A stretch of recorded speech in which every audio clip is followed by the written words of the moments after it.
मान सर, आप आ गए। मैं कब से आपका इंतजार कर रही थी। मैं कुछ याद नहीं कर पा रही हूँ। कल मेरा एग्जाम है और सब कुछ मेरे दिमाग में कंफ्यूज्ड हो रहा है। ये क्या, तुम इतनी मायूस क्यों हो? ये आंसू क्यों? तुम्हारे आंसू तो मुझे भी भावुक कर रहे हैं। क्या हुआ? किस टॉपिक ने इतनी टेंशन दे दी? सर, वो भारत शासन अधिनियम 1919 और 1935, ये नाम सुनते ही दिल धक से हो जाता है।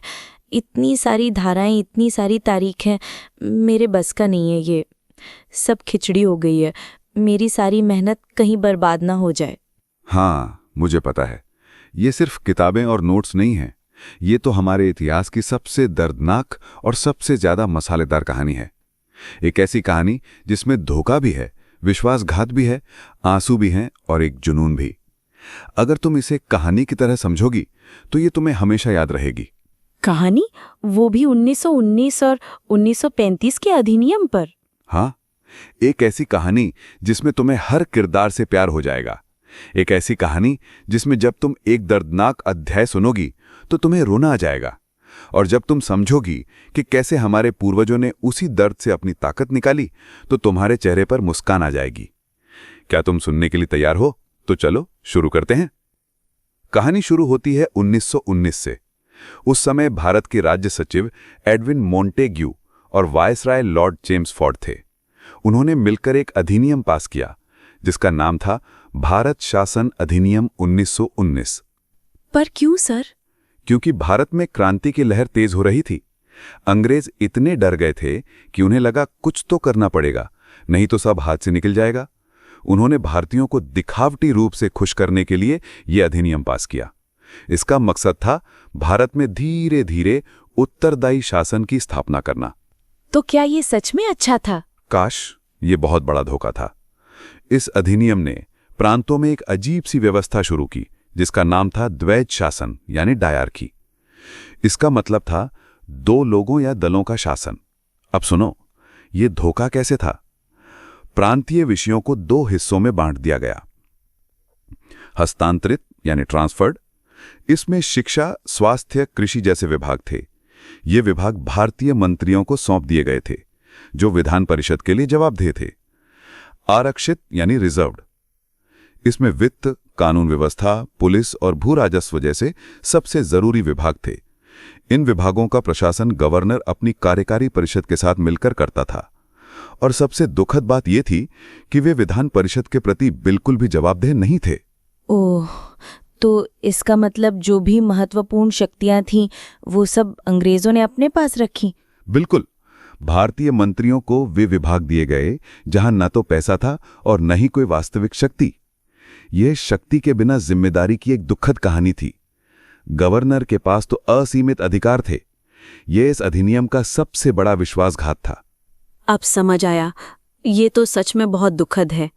तो अब जब तुम इस दर्द को समझ गई हो तो क्या तुम इन प्रश्नों के जवाब दे सकती हो जो तुम्हारी परीक्षा में आए हुए हैं? राधा, ये बताओ, किस अधिनियम के तहत भारत में पहली बार प्रत्यक्ष चुनाव प्रणाली अपनाई गई थी? ये प्रश्न आरपीएससी सेकंड ग्रेड परीक्षा 2022 में पूछा गया था। 1919 का भारत शासन अधिनियम। बहुत बढ़िया। 1919 से पहले अप्रत्यक्ष चुनाव होते थे, लेकिन इस अधिनियम ने पहली बार लोगों को सीधे वोट देने का अधिकार दिया। अब ये बताओ, 1919 के भारत शासन अधिनियम की सबसे प्रमुख विशेषता क्या थी? ये सवाल आरपीएससी सेकंड ग्रेड संस्कृत शिक्षा परीक्षा 2022 में आया था। प्रांतों में द्वैध शासन। एकदम सही जवाब। ये द्वैध शासन ही इस अधिनियम की पहचान बन गया। अगला सवाल, 1919 के अधिनियम के अनुसार प्रांतीय सरकार के आरक्षित विषयों में कौन से विषय शामिल थे?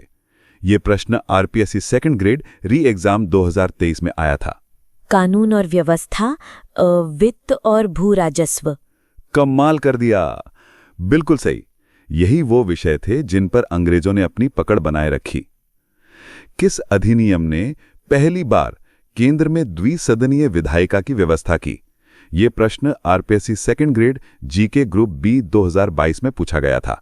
1919 का भारत शासन अधिनियम केंद्रीय विधायिका को 2 सदनों में बांटा गया, केंद्रीय विधानसभा और राज्य परिषद। क्या बात है। और जानते हो, इससे प्रतिनिधित्व तो बढ़ा, लेकिन वायसराय के पास अब भी असीमित अधिकार थे। अब आखिरी सवाल इस सेक्शन का। 1919 के अधिनियम ने भारत के लिए एक नए अधिकारी, भारतीय उच्चायुक्त की नियुक्ति का प्रावधान कहां किया था? यह सवाल RPSC second grade GK group D 2022 में आया था। लंदन में। बिल्कुल सही, तुमने तो कमाल कर दिया। अब कहानी का सबसे भावुक हिस्सा आता है। 1919 के अधिनियम में एक शर्त थी कि 10 साल बाद एक आयोग बनेगा जो इसकी समीक्षा करेगा। लेकिन अंग्रेजों ने 10 साल का इंतजार भी नहीं किया और 1927 में एक आयोग बना दिया। उसका नाम था साइमन कमीशन। सर, क्या इसमें कोई भारतीय था? यही तो कहानी का सबसे बड़ा दर्द है। उस कमीशन में एक भी भारतीय सदस्य नहीं था। ब्रिटिशों ने कहा कि वे भारत के भविष्य का फैसला करने के लिए एक कमीशन भेज रहे हैं, लेकिन उस कमीशन में किसी भी भारतीय को शामिल नहीं किया गया। यह हमारे स्वाभिमान का सीधा अपमान था। ये तो बहुत बुरा था। हाँ राधा, इस अपमान ने पूरे देश में एक आग लगा दी। चारों तरफ एक ही नारा गूंज उठा, साइमन वापस जाओ।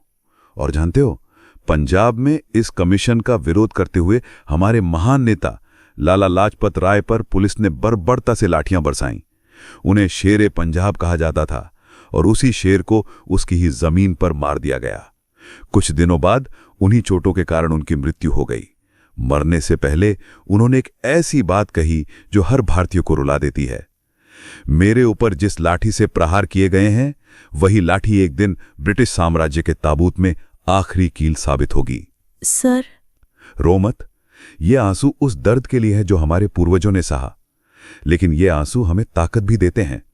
इसी बलिदान ने अंग्रेजों को हिला दिया कि उन्हें बातचीत का दिखावा करना पड़ा, और इस दिखावे का नाम था गोल मेज सम्मेलन।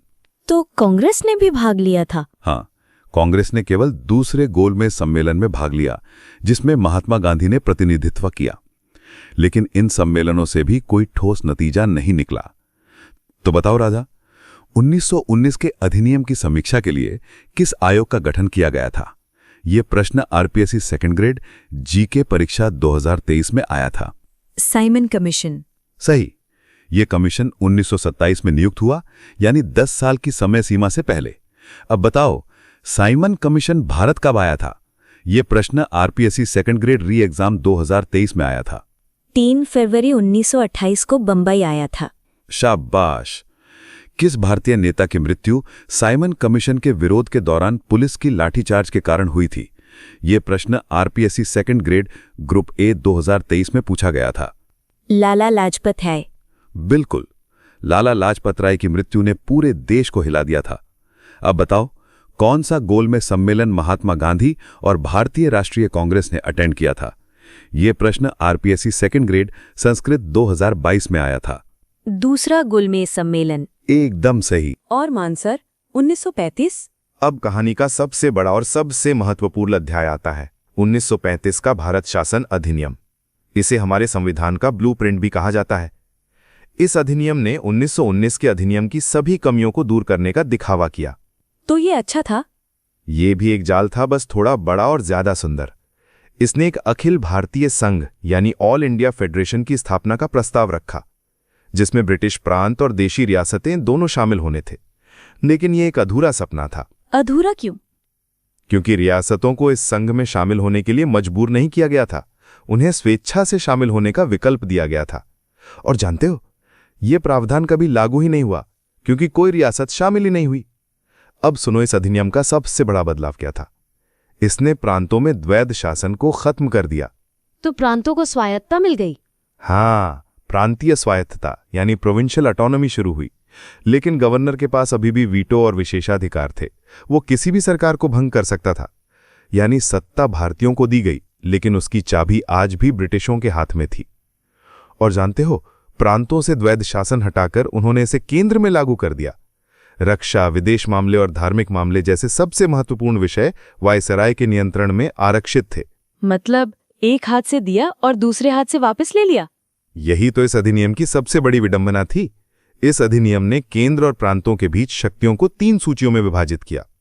संघीय सूची यानी फेडरल लिस्ट केंद्र सरकार के लिए, इसमें 59 विषय थे। प्रांतीय सूची यानी प्रोविंशियल लिस्ट प्रांतीय सरकारों के लिए, इसमें 54 विषय थे। और समवर्ती सूची यानी कंकरेंट लिस्ट केंद्र और प्रांत दोनों के लिए, इसमें 36 विषय थे।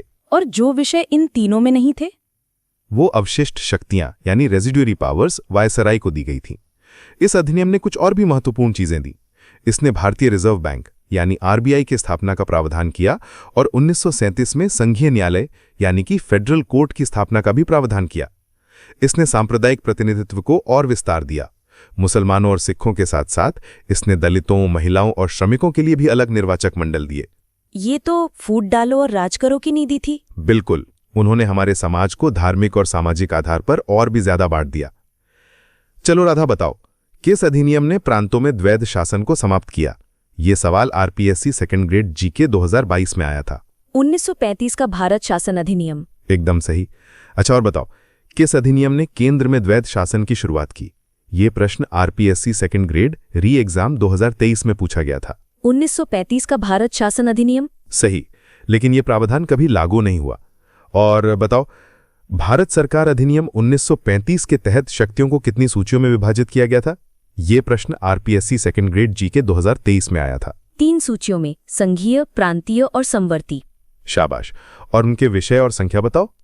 संघीय सूची में 59, प्रांतीयों में 54 और समवर्ती में 36 विषय थे। किस अधिनियम के तहत भारत में संघीय न्यायालय की स्थापना का प्रावधान किया गया था? ये प्रश्न आरपीएससी सेकंड ग्रेड री एग्जाम 2023 में पूछा गया था। 1935 का अधिनियम। और ये कब स्थापित हुआ था? 1 अक्टूबर 1937 को। कमाल। 1935 के अधिनियम के तहत कौन से नए प्रांत बनाए गए थे? ये प्रश्न आरपीएससी सेकंड ग्रेड जीके 2022 में आया था। सिंध और उड़ीसा। बहुत सही। सिंध को बंबई से अलग किया गया और बिहार और उड़ीसा को अलग अलग प्रांतों में बांटा गया। बताओ किस अधिनियम के प्रावधानों के तहत भारतीय रिजर्व बैंक की स्थापना की गई थी? ये प्रश्न आरपीएससी सेकंड ग्रेड एसएसटी 2022 में आया था। 1935 का भारत शासन अधिनियम। एकदम सही। किस अधिनियम ने भारत में एक संघ लोक सेवा आयोग, प्रांतीय लोक सेवा आयोग और संयुक्त लोक सेवा आयोग की स्थापना का प्रावधान किया था? ये प्रश्न RPSC second grade GK group C 2023 में आया था। 1935 का भारत शासन अधिनियम। तुम तो बहुत तेज हो गई हो। 1935 के अधिनियम के तहत कौन सा देश भारत से अलग हो गया था? यह प्रश्न RPSC second grade GK group B 2023 में पूछा गया था। बर्मा। बिल्कुल सही। किस अधिनियम ने भारत परिषद यानी काउंसिल ऑफ इंडिया को समाप्त कर दिया था, जो 1858 के अधिनियम द्वारा स्थापित की गई थी? 1935 का भारत शासन अधिनियम। शाबाश। अच्छा बताओ फिर, 1935 के अधिनियम के तहत अवशिष्ट शक्तियां किसे दी गई थीं? यह प्रश्न आरपीएससी सेकंड ग्रेड जीके 2022 में आया था। वायसराय को। बहुत बढ़िया। आखिरी सवाल, 1935 के अधिनियम ने कितनी जनसंख्या को वोट का अधिकार दिया था? यह प्रश्न आरपीएससी सेकंड ग्रेड जीके 2023 में आया था। लगभग 10% आबादी को वोट देने का अधिकार मिला था। सही। तो देखा रहा था, ये सिर्फ 2 अधिनियम नहीं थे, ये हमारे देश के विकास के 2 अध्याय थे। एक जिसने हमें सत्ता के बिना जिम्मेदारी दी और दूसरा जिसने हमें जिम्मेदारी के साथ शक्ति का भ्रम दिया। पर इन दोनों की सबसे बड़ी सीख ये थी कि उन्होंने भारतीयों को शासन चलाने का पहला व्यावहारिक अनुभव दिया। उन्होंने हमें सिखाया कि क्या सही है और क्या गलत। 1919 के द्वैध शासन की विफलता ने हमें सिखाया कि शक्ति का विभाजन कैसे नहीं करना चाहिए। और 1935 के अधिनियम ने हमें शक्तियों के विभाजन, संघीय ढांचे और द्विसदनीयता का पहला खाका दिया। तो सर, ब्रिटिशों ने हमें एक अधूरा संविधान दिया और हमने उसे पूरा करके उनका ही शासन खत्म कर दिया। यही तो कहानी की सबसे बड़ी विडंबना और खूबसूरती है। ब्रिटिशों ने एक ऐसा जाल बिछाया जो अंततः उनकी ही बर्बादी का कारण बन गया। अब बताओ राधा, क्या अब तुम्हें अभी भी डर लग रहा है? बिल्कुल नहीं सर, मुझे सब कुछ समझ आ गया। अब ये सिर्फ एक अध्ययन नहीं, बल्कि मेरे देश की एक इमोशनल कहानी है जिसे मैं कभी नहीं भूलूंगी। Thank you sir. ये तो मेरी खुशकिस्मती है कि तुम इतनी लगन से पढ़ रही हो। पर एक बात याद रखना, ये ज्ञान तभी काम आएगा जब तुम इसकी सही से प्रैक्टिस करोगी। अगर तुमने अभी तक टेस्ट क्यू ऐप डाउनलोड नहीं किया है तो अभी कर लो। जी सर। वहां पे तुम्हारे लिए आज ही 15 बिल्कुल फ्री करंट अफेयर्स की क्विजेज डाली गई हैं, जिनमें 300 प्रश्न और हर प्रश्न की बेहतरीन विस्तार से व्याख्या है। ये तुम्हारे रिवीजन में 4 चांद लगा देगी। वाह, ये तो बहुत अच्छा है सर। बिल्कुल। और इतना ही नहीं, वहां राजस्थान की टॉप फैकल्टीज के कोर्सेज भी जल्दी आ रहे हैं। इस ऐप पर रोज फ्री क्विज करवाई जाती है जो एग्जाम में 4 चांद लगा देगी। और हाँ, कोई भी अपडेट मिस ना हो जाए, इसलिए उनके टेलीग्राम चैनल को भी जरूर ज्वाइन कर लेना। वहां रोज शाम 6 बजे 50 प्रश्नों की क्विज होती है। वाह, ये तो बहुत शानदार है सर। मैं अभी डाउनलोड करती हूँ। और हाँ राधा, अगर तुम्हें ये सेशन इतना अच्छा लगा, सब कुछ अच्छे से याद हो गया, तो इस चैनल को सब्सक्राइब जरूर करना, वीडियो को लाइक करना और अपने हर उस दोस्त को भेजना जिसको इसकी जरूरत है, ताकि ये कहानी हर उस स्टूडेंट्स तक पहुंचे जो इतिहास से डरता है। जरूर मान सर। जय हिंद। जय राजस्थान।